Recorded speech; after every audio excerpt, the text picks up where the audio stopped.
Con satisfacción y orgullo, XHIJ Televisión Canal 44 presenta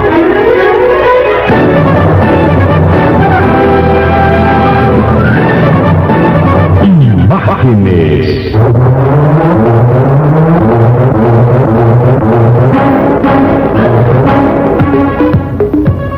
La Universidad Autónoma de Ciudad Juárez expone ante la opinión pública una síntesis de actividades académicas, culturales, artísticas, deportivas y sociales, surgidas dentro de su área de acción, con el firme interés de participar a la comunidad fronteriza de sus anhelos, de sus metas, de sus proyectos, de sus avances, de sus logros.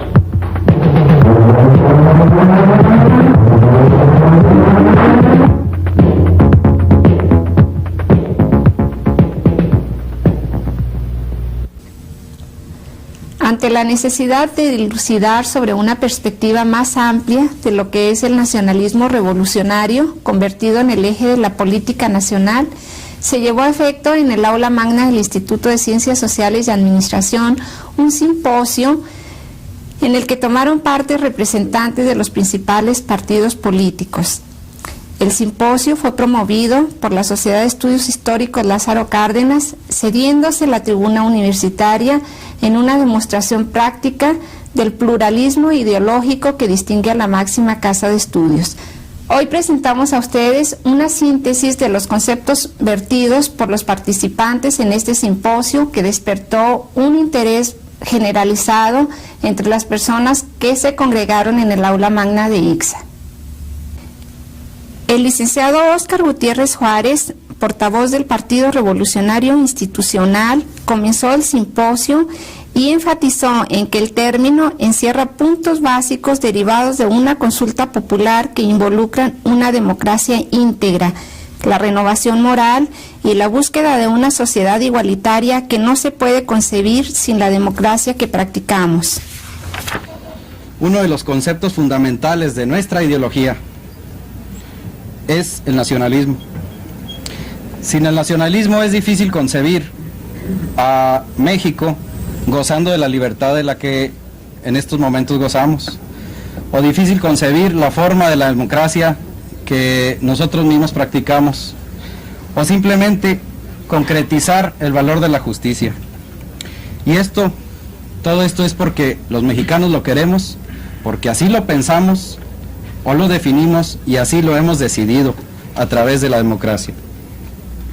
Es pues el nacionalismo el valor que cubre a los demás o simplemente en dado caso los debe condicionar, sin hostilidades ni exclusivismos, pero al fin la voluntad de seguir siendo una nación con un pasado común. El PRI, enfatizó el licenciado Gutiérrez Juárez, recurrió en su momento al nacionalismo revolucionario como una opción para definir la posición del país y precisó que este concepto no es actual, sino que es el ejemplo que nos legaron nuestros antecesores. Tampoco expresó son tácticas para implantar el comunismo como lo han afirmado algunos escritores. Perfecto, si no hay independencia. Ahora bien, nuestra ideología política, su valor principal es el nacionalismo revolucionario. Nacionalismo y revolución, en mi concepto, son palabras o ideas inseparables. Somos nacionalistas por necesidad vital, por subsistencia, por tratar de defendernos ante las ambiciones, o los estragos, o las acechanzas externas, o las mismas fuerzas disgresoras que en un tiempo pasado se vio el país sujeto por traidores, desgraciadamente mexicanos, muchos de ellos. Pero somos también revolucionarios por la simple voluntad de constituirnos y de ser una nación libre y justa. El nacionalismo revolucionario es, pues, una secuela histórica e ideológica de las luchas que el país ha venido sufriendo. Luego vino la exposición del representante del más fuerte opositor del Partido Revolucionario Institucional, el profesor Miguel Agustín Corral Olivas, quien fundamentó su exposición sobre la tesis de Salvador Carmona Amorós, expuesta en el texto Introducción a la Teoría Económica y Política del Modelo Nacional Revolucionario, que según el disertante aporta muchos elementos de reflexión sobre lo que es el nacionalismo revolucionario. El profesor Corral Olivas fue explícito al pedir que los habitantes de México merecemos que se nos aclare lo que quiere entender cualquier grupo que postule el nacionalismo revolucionario en la forma en que lo postula el partido oficial. Y aludiendo de nuevo al escritor Carmona Amorós, quien fuera en algún tiempo responsable de la divulgación ideológica del Partido Revolucionario Institucional, sustentó que el nacionalismo revolucionario se encamina a que el Estado sea el propietario de los medios de producción esenciales para el desarrollo económico. Señaló que el nacionalismo revolucionario conlleva por parte del sector oficial el espíritu de la creación de empresas estatales para asegurar el llamado nacionalismo revolucionario, pero ¿quién lo implementa? El grupo humano de extracción nacionalista, la burocracia nacional revolucionaria. Y continuando con sus cuestionamientos, afirma: ¿hacia dónde va el país por la vía del nacionalismo revolucionario? Y luego expone lo que es para el Partido Acción Nacional, del cual llevó la representación al simposio, el nacionalismo revolucionario. Independientemente del respeto que cualquier persona merece en su forma de pensar, y creo que esta mesa y esta asistencia es una buena demostración de la forma civilizada en que se deben debatir las ideas. Acción Nacional sostiene, por mi conducto, que seguir el modelo de desarrollo del nacionalismo revolucionario nos lleva a, primero, enquistar una clase única, burocrática y totalizante en el poder, es decir, terminar con el régimen de los partidos políticos, terminar con el régimen de disputa del poder por vía de las elecciones, y que una sola casta, autodenominada a sí mismo máxima representante del pueblo, se encargue de la conducción económica y política del país. Acabar pues de un brochazo con el régimen de disputa, con el régimen de elección por vía de las urnas, es decir, enquistar a la clase burocrática nacional revolucionaria para control del país. Segundo, nos lleva a terminar con la posibilidad de desarrollo de cada quien, personal, familiar y profesionalmente, porque todos pasaremos a ser empleados del gobierno, velis nolis, quieras o no. Extinguido el sector privado, como es uno de los objetivos del nacionalismo revolucionario, todos tendríamos que estar empleados al servicio de ese grupo que llegó en su momento al poder, según lo reconoce el mismo señor Carmona Amorós. Tercero, con el pretexto de alcanzar mayor justicia social, enfilarnos todos los mexicanos a condiciones donde perderíamos la capacidad de ejercer nuestros derechos. El marco jurídico, por ejemplo, que hoy existe para ejercer la ley de amparo, olvídense. Estaríamos más o menos como se encuentra el causante frente a Teléfonos de México, o frente a Comisión Federal de Electricidad, o frente a Petróleos Mexicanos. El doctor Roberto Vázquez Muñoz, representante de la Alianza Cívico-Demócrata Juarense, expresó que el nacionalismo revolucionario ha significado una expresión demagógica de lo que es la economía mixta que pretende ocultar la realidad que vivimos, afirmando que los sistemas sociales son totalidades que no se separan. Luego expuso el proceso que ha vivido el país desde el siglo pasado, desde la época en que se vivía en el feudalismo, cómo se pasó a un capitalismo incipiente y cómo poco a poco se ha ido dando el capitalismo a un nivel más alto. Su reseña comprendió de 1854 a 1940. En adelante, indicó, se ha hecho la acumulación más compleja del capital que ha recibido distintas denominaciones: capital agrario, bancario e industrial, denominándosele en su última etapa como capital industrial y burocrático, afirmando que estamos en un periodo dominado por la plusvalía absoluta. Hizo presente a Juárez y sus liberales, y dijo que con el paso del tiempo el nacionalismo revolucionario que ellos vivieron se ha convertido en una mera expresión demagógica carente de espíritu revolucionario y siguiendo un proceso que se va dando a medida que la sociedad avanza. El carácter nacionalista o nacional no se reduce a una sola condición, sino precisa las 4 que he señalado. En 2 casos podría plantearse el proletariado coincidir con la gran burguesía en la lucha por la autodeterminación nacional, o sea, la independencia política, o la lucha contra la intervención de algún imperialismo extranjero. El carácter esencial de la política revolucionaria, es decir, el nacionalismo proletario, en el momento actual consiste en ser una lucha por el establecimiento del socialismo, y se funda en la creciente conciencia o comprensión política y la fuerza moral o conciencia del deber político del proletariado y de demás asalariados. Debemos saber y difundir que la exposición de la verdad concreta constituye el mejor medio para educar y educarnos, para preparar y prepararnos, elevar y elevarnos y elevar nuestra conciencia política. No debe ocultarse la verdad a nadie. No deben deformarse los hechos ni las cosas.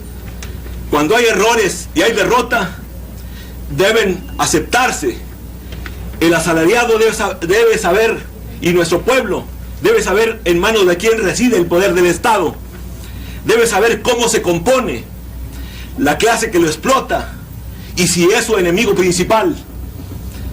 El propósito fundamental de exponer la verdad concreta radica en avivar la energía, el heroísmo, el entusiasmo de los dominados para que se concentre su esfuerzo con tensión de cambio a la tarea más importante de cada momento.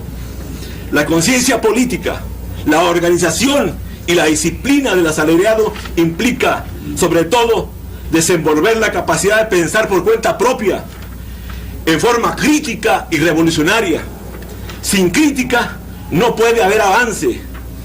No debemos ser incondicionales de nada ni de nadie. Todo conocimiento debemos de tratar de asimilarlo. No recitar ninguna cosa por más alta, aunque sea dicho por la persona más alta. Lo importante no es si tal o cual cosa la dijo fulano de tal, sino si es verdad.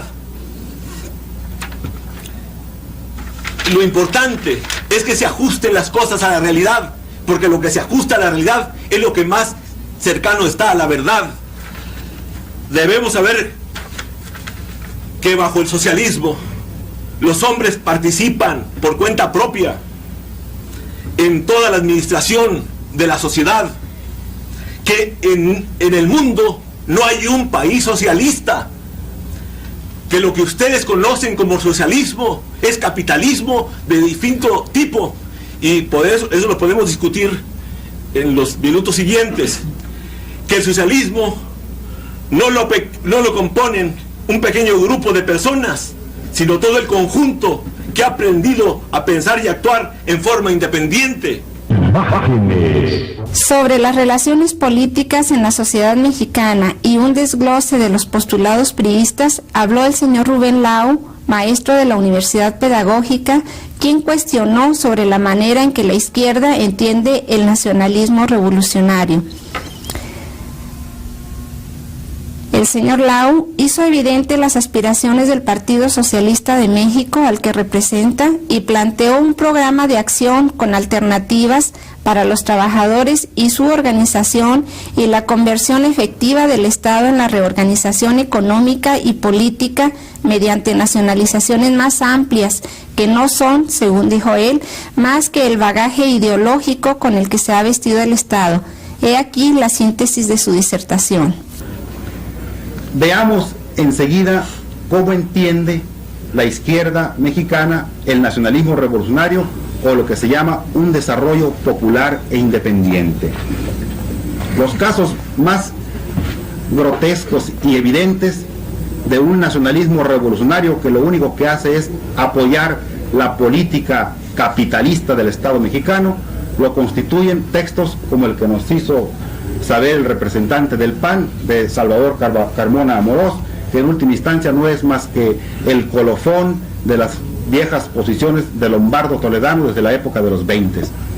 El PST plantea un nacionalismo de apoyo al PRI y de buscar en los sectores nacionalistas del PRI fuerzas con las cuales aliarse.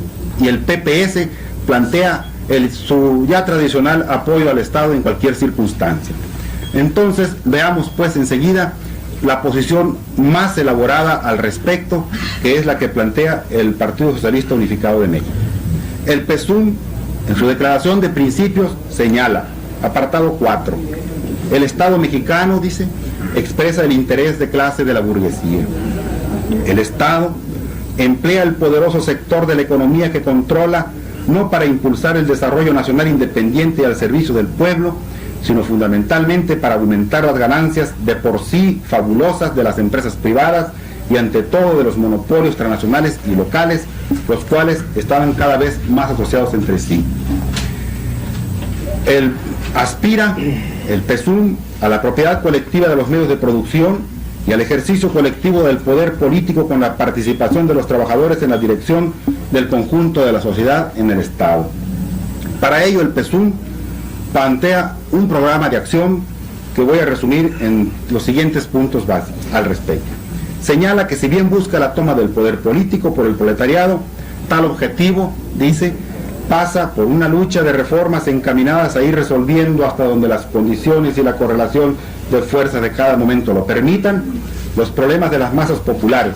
Esta lucha por reformas permitirá a la clase obrera y al resto del pueblo trabajador acumular fuerzas y transformarse en una potencia política nacional. México, dice, necesita una política económica distinta, que dé a la vida económica del país un rumbo de desarrollo popular, democrático y soberano.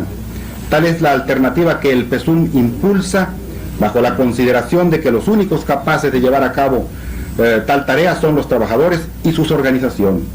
Para esto el PSUM busca restituir a las organizaciones de masas su naturaleza propia mediante la libertad sindical, democrática, etc.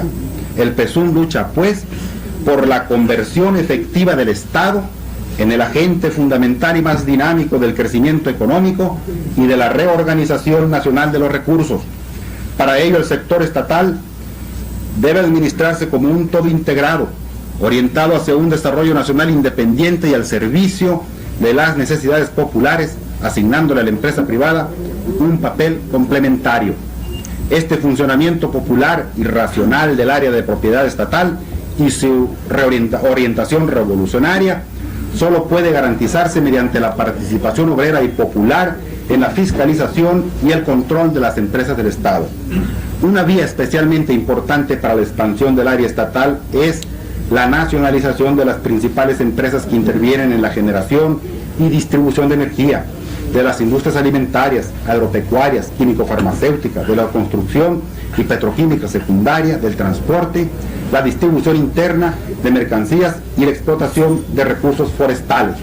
En síntesis, el planteamiento, pues, del PSUV y de muchos otros sectores de la izquierda consiste en tres palabras: en propiciar que las clases trabajadoras y la población se organice de una manera independiente al Estado para así, con esa fuerza, poder imponerle al Estado actual mayores compromisos de desarrollo popular y democrático, con una mayor participación del Estado, con una mayor política, una política de nacionalizaciones más amplias, y después, si hay posibilidades, creo yo, sería el planteamiento, transitar a una sociedad de distinto tipo.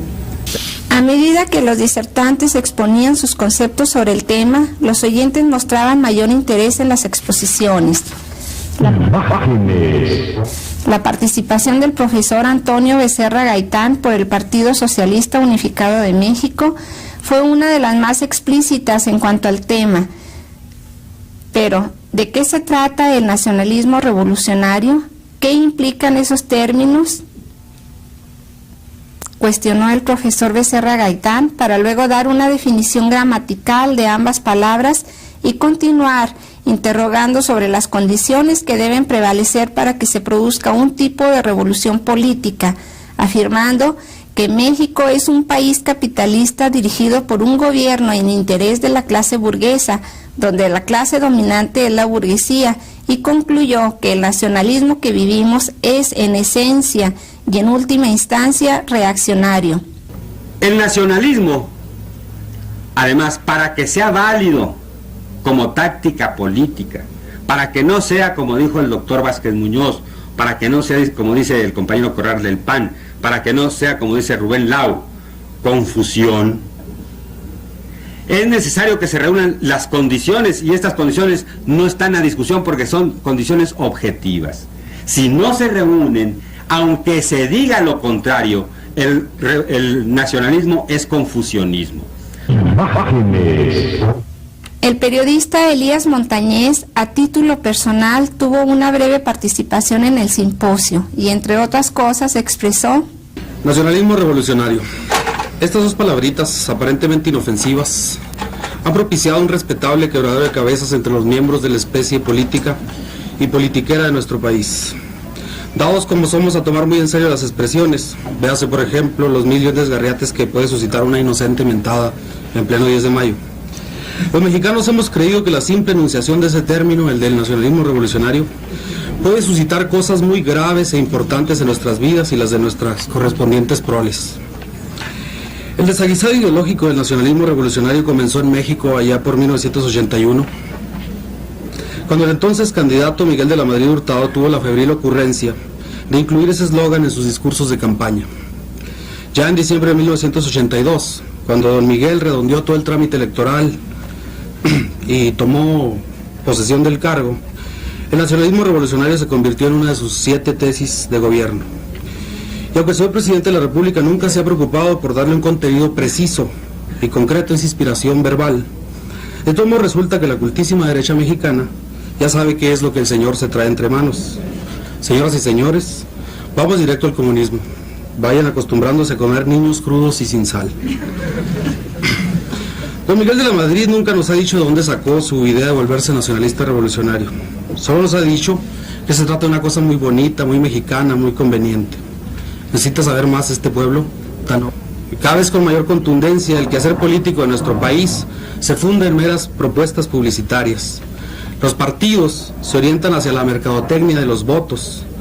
Hay muchos de ellos que son capaces de cambiar o disimular su línea con tal de ganar alguna representación. Los hay incluso que alquilan sus siglas bajo la única condición de que los inquilinos les hagan una buena campañota. Pero no me acuerdo muy bien, pero creo que por aquí hubo un caso de esos. Tal es pues la tendencia de la actividad político-electoral en México. Obviamente no es la única, pero sí es de las más notables. Aquí las apariencias, los clichés y los estereotipos están suplantando a la discusión y a los contenidos políticos realmente. Rubricó la mesa redonda el doctor Víctor Manuel Oropeza, quien también a título personal expuso sus opiniones sobre el tema.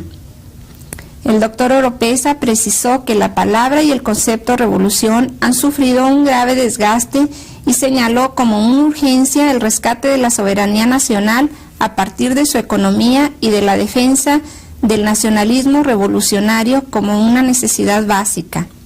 No fuimos en 1910-17 del capitalismo al socialismo.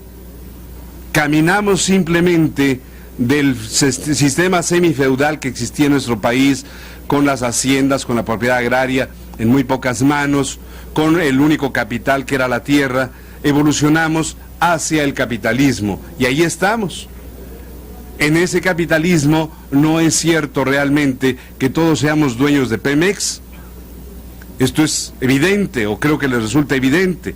Nadie de ustedes llega a la gasolinera y dice: yo soy socio de Pemex, a mí nomás me cobra la mitad. No, señor, usted puede ser socio de la universidad, a lo mejor tiene gastos pagados y le dan la gasolina, pero no es socio de Pemex y paga su gasolina o paga su gas. Tampoco dice: yo soy socio de Conasupo y a mí me descuenta usted la cuenta de Conasupo, ni la de Comisión Federal de Electricidad, ninguna. Porque no son ustedes, no somos nosotros socios realmente en esa empresa.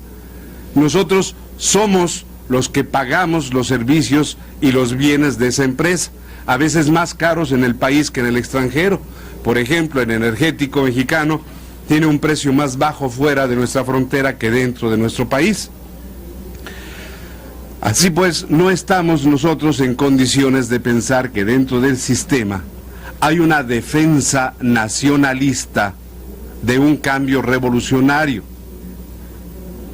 En nuestro sistema es necesario crear un nacionalismo revolucionario. En este momento, en este tiempo histórico que nos ha tocado vivir, es necesario defender el nacionalismo revolucionario, no como un nacionalismo reaccionario, como se ha dicho, sino como una necesidad básica para todos aquellos que han nacido en este país y que han querido o quieren conservar la nacionalidad de este país. Para aquellos que han nacido en el extranjero y aprovechan las instituciones nacionales, no cuenta ese nacionalismo. Para aquellos que están esperando obtener el visado del consulado para irse a vivir al otro lado, no cuenta ese nacionalismo. Para aquellos que piensan que se saca más cortando el zacate de la yarda del primo que vive en El Paso que siendo maestro en una escuela en Ciudad Juárez, no cuenta ese nacionalismo. El nacionalismo solo podrá contar para aquellos que, habiendo nacido en este país, quieran seguir siendo eso, mexicanos, simplemente mexicanos. Al concluir las exposiciones, se estableció un diálogo en el que se aclararon los puntos de vista de los representantes de cada instituto político participantes, reconociéndose a la Sociedad Lázaro Cárdenas el haber organizado el simposio al que concurrieron profesionistas, estudiantes universitarios y representantes de los medios de comunicación. Imágenes. Esperamos que a través de los conceptos vertidos por los representantes de los partidos políticos de esta ciudad hayan aclarado lo que es en realidad el concepto tantas veces manejado a través de este programa del nacionalismo revolucionario. Muchas gracias.